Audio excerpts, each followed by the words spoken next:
5 games into the season, and Nebraska's exactly where I expected them to be.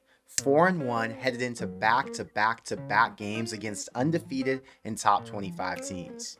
The road to get here had its bumps, but just because they're fielding one of the worst special teams units in the nation doesn't mean the rest of this team doesn't know how to win. So today, we'll talk about the solution to the field goal struggles, how Rhule should handle that going forward, and where Nebraska can make up for it with their strengths. But what's up, guys? I'm Connor Hayden, and this is Corn Crazed. If you're a fan of Nebraska or the Big Ten, hit the subscribe button since we're less than 400 away from 23,000. And if you think Ja'Cory Barney could develop into an all Big Ten caliber receiver, hit the like button and help us get to 1,000. But now, let's get into it. He's hit and he's taking a shot downfield, wide open end zone, caught, touchdown.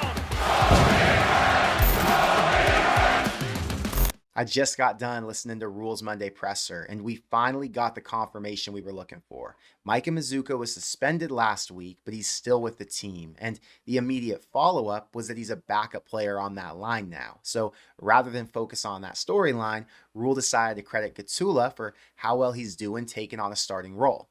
So if that's the position the staff's going to take, then I'm kind of over talking about what could be or what should be happening. This starting five includes Gottula and Latovsky, one the highest graded lineman from the Purdue game and the other the lowest. But it doesn't matter because the line hasn't been the issue. Receivers getting open, blocking on the outside, and catching the ball is a way more consistent problem that they still got to correct. So that's where my attention is.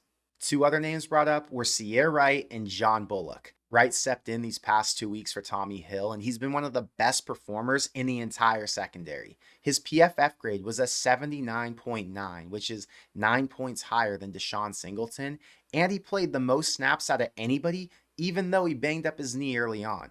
Purdue tried to go after him in his first start, so they threw his way 8 times, but it looks like Nebraska's deeper at corner than we thought. John Bullock continues to dominate. Not only did he have the pick 6 that sealed the win, his PFF grade was a 92.4, one of the highest by any defensive player at Nebraska in these past few years. And every time he was in position to make a tackle, he finished the job. Stephon Thompson's been injured, and Javen Wright's just getting back in. So having one senior leader who's both healthy and playing at a high level gives me a lot of confidence in the defense that's about to play some serious competition. The latest AP poll dropped, and Alabama jumped Texas for the #1 spot after they beat Georgia at home as a 1-point underdog. And that game was great all the way through, but it really showed us how far Nebraska is from getting up to where Rhule wants them to be. But keep this in mind, Georgia's a machine that's been maintained since 1997, and outside of only one season where they had 6 wins, they've been a championship contender almost every year.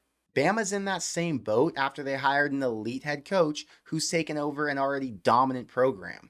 It's hard to imagine a world where Nebraska can get that much talent and develop multiple first-round caliber players, but it's not impossible. It just takes time, just like tearing apart what Osborne built did. And we all get frustrated by Nebraska losing games, but that's the reality of college football. It's really hard to go undefeated. Ole Miss was the 6th-ranked team in the country playing an unranked Kentucky at home.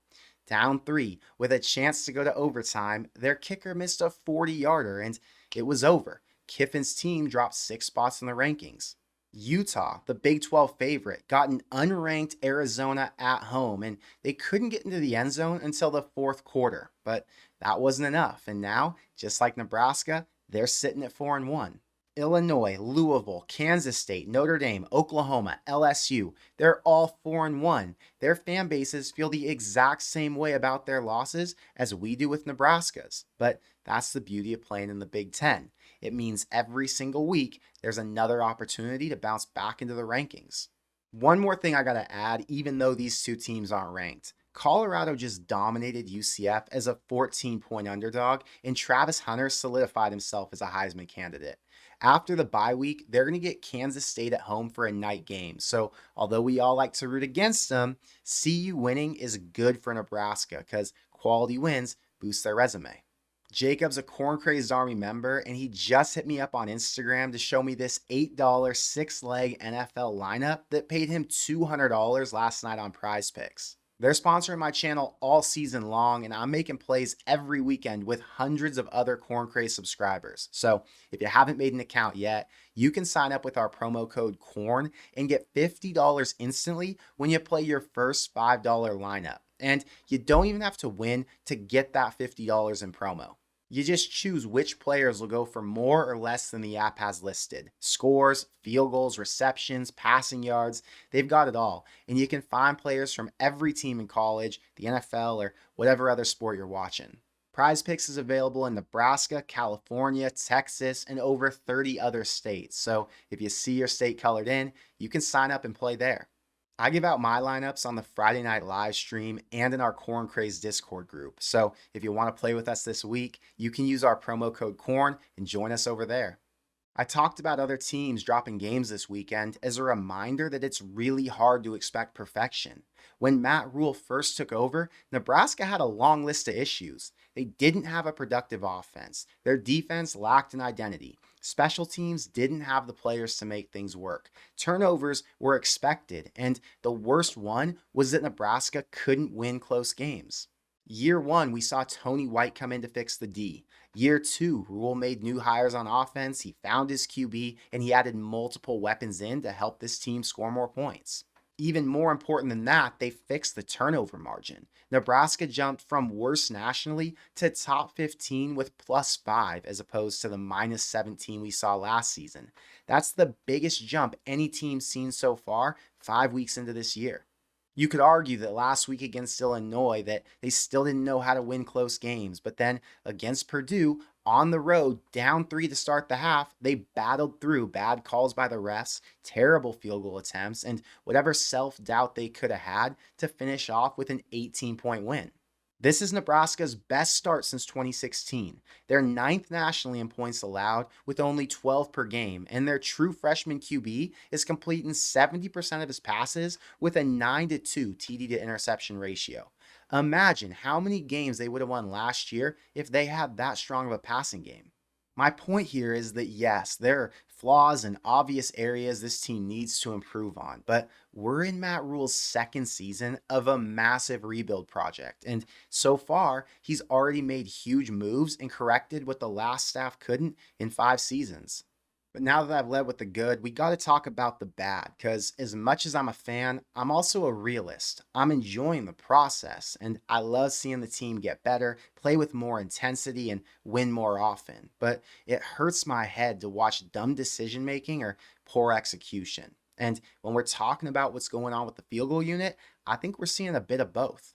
In the presser today, Rhule mentioned the field goal struggles we saw Saturday were as much a problem with the kicker as it was a problem with the snaps, but he didn't speak to why he decided to keep trying something that he knew wasn't going to work.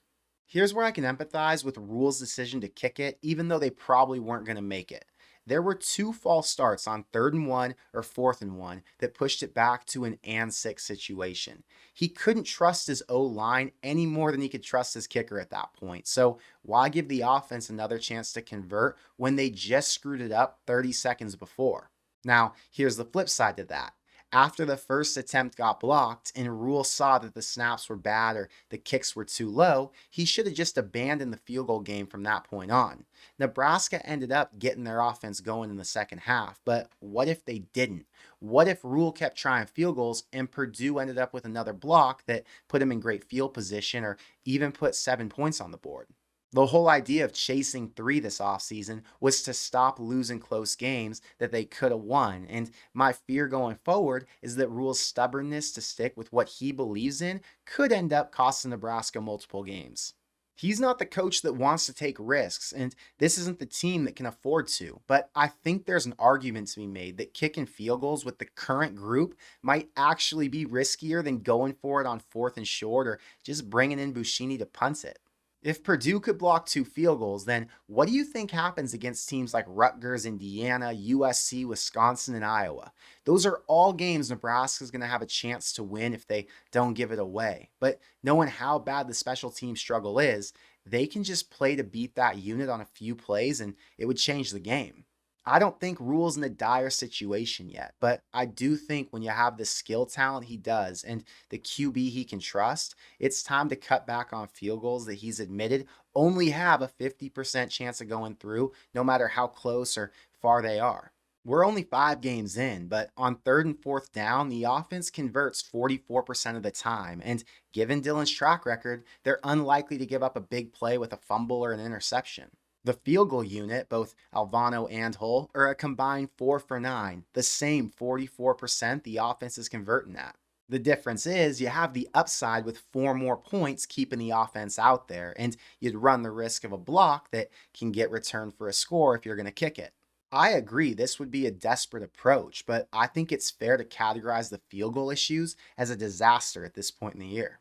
During the Purdue game, I wrote a tweet that said Nebraska needs to go out and get Bill Busch after this season, and I truly believe he'd be the best man for the job. Right now, Ed Foley has 2 main responsibilities. One is the in-state recruiting relationships. He travels all around Nebraska to every school in the state to make sure all of the coaches and players have a direct connection into the football program. Bill Busch's dad coached at like 8 different high schools around the state, so he already has connections everywhere. The successful recruiting track record goes back to Joe Burrow and Avery Johnson, who's now the starter at Kansas State. He'd be amazing in that role. He's been the special teams coach at Nebraska twice, once under Callahan and once under Frost. And between those 2 jobs, he had the same title at Utah State and Wisconsin. Now, I'm not calling for Foley to get fired or saying that Rhule's got to make a change at the end of the season, because I'm sure he'd argue there's a personnel issue to address as well. But I felt like Busch deserved this job to begin with. And now that we're seeing all these red flags, it feels like the gut feeling a lot of us had to begin with might be proven to be right. No matter what happens next in terms of field goals, personnel, and how Rhule decides to go forward, I still feel great about where things are headed. I just wish we could see as much of a jump as we did on the offense and defense, since those 3 points have proven to be so damn important when we're playing against the better Big Ten teams. But I want to know what you think, so let me know in the comments below. Is Nebraska sitting at 4-1 aligned with your preseason expectations, or did you see things going differently? If you were the head coach, what approach would you take with field goals going forward? And who's been the bigger surprise to you so far? I'll give you 2 choices. John Bullock, who's been dominant as a versatile backer and might be the best player on the entire defense, or Sierra Wright, who came out of nowhere and constantly makes big plays that kills drives for the opposing offense. I'll be back on Wednesday with my Rutgers game prediction, but that's all I've got for today. So until next time, thank you for being here, and I will see you in the next one. Go Big Red.